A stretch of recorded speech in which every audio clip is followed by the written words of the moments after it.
阿 May，好歡迎你嚟到我哋指導靈嘅展位啊！想知道咧係啲乜嘢吸引到你，令到我哋嘅展位有啲乜嘢感受呢？誒，當時咧睇到你哋個橫幅啦，吸引到我先嘅。但係咧，到最後咧，我企喺個電視機前邊咧，但係佢所講嘅每一句說話啦，都好打動我嘅心靈，因為佢講嘅正正就係我呢十幾年咧，我要追求嘅。我好想揾一個導師可以話到俾我聽，我應該點樣去修行，因為喺呢一個現今嘅末法時代咧，我好難揾到一個真嘅老師，真係令到我開竅嘅老師。但係頭先我都估唔到嗰10分鐘時間，我係入咗心咯。佢講每一句說話都係打動到我。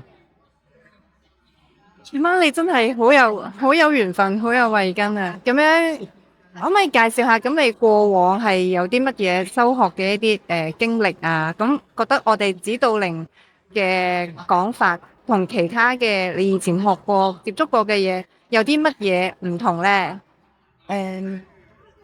頭先我聽到呢位老師老師，咁佢最主要吸引到我呢，就係佢話而家由2000幾年嚟到今時今日，佢話呢個末法時代係實在有太少人可以成道或者係涅槃咯，即係唔能夠離開呢個三界。點解個 movie 講嘅嘢同我以前響嗰啲佛堂啊，或者係嗰啲寺廟啊，或者係嗰啲法師啊講嘅嘢完全唔同噶？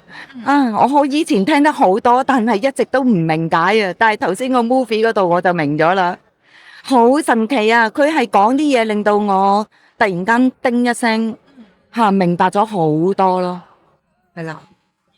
好多謝你阿 May，咁樣我哋都好歡迎你繼續關注我哋嘅喺 YouTube 啦。我哋每年都會喺香港書展，我哋喺全世界都有參加各地嘅書展，咁我哋保持聯絡。多謝你。